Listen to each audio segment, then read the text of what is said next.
Ben trobats a Sintonitza Europa. El dia 25 de febrer de 2021 va saltar l'escàndol. El Tribunal de Justícia de la Unió Europea condemnà Espanya a pagar una multa de 15 milions d'euros i 89.000 euros per cada dia que no es transposi. Que no es transposi què?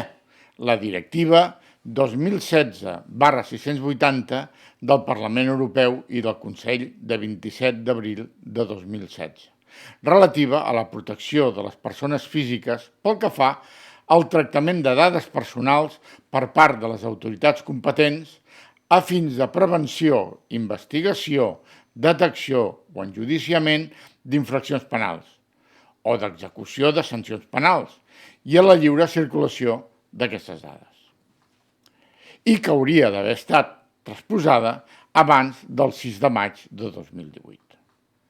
Aquesta directiva és, en síntesi, la que regula com han de tractar-se les dades personals, judicials i policials l'administració espanyola, perquè la competència, dic la sobirania, sobre ells ja és europea.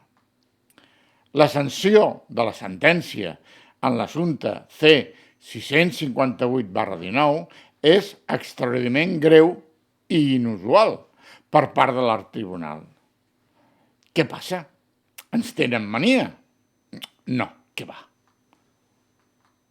L'estat espanyol és multireincident en passar-se pel forro els temes dels incompliments. No ha sortit a cap mitjà de la capital del reino, però és que al tribunal se li han inflat les parts toves amb Espanya, perquè no és la primera sentència d'incompliment, ho entenen, no? A la mateixa sentència, el tribunal cita les anteriors i més recents sentències.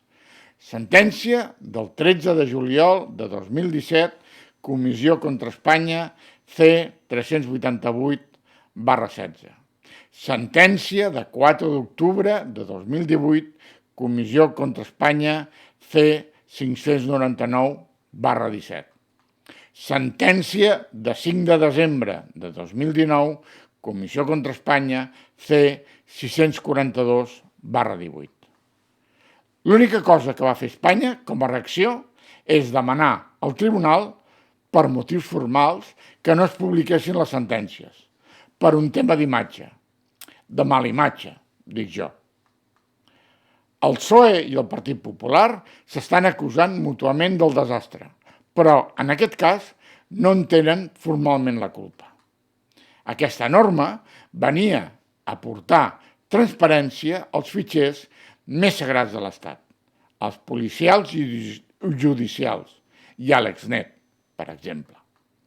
La llum no li interessava a una policia, uns funcionaris i uns magistrats que estan acostumats a moure's sense traves ni controls. La llum no interessava als qui mengen i maneguen dels fons reservats, ni als que consideren que tots els terroristes són els altres, menys els que pensen com ells, encara que això sigui afusellar a 26 milions de ciutadans.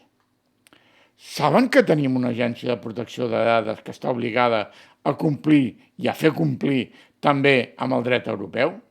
Saben quantes vegades va requerir a l'Estat la seva directora, Mare Espanya, que s'estava conculcant la llei?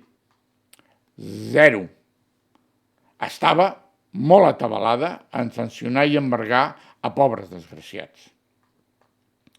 Que, per cert, tampoc tenim a Espanya la sobirania o competències de qui és terrorista.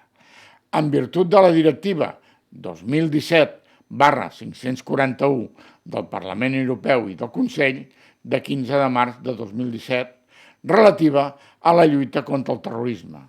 Ja no és terrorisme qui li vingui de gust a l'estat espanyol o a la seva premsa. És terrorista el que compleix les condicions per això de la directiva. Això se'n diu seguretat jurídica.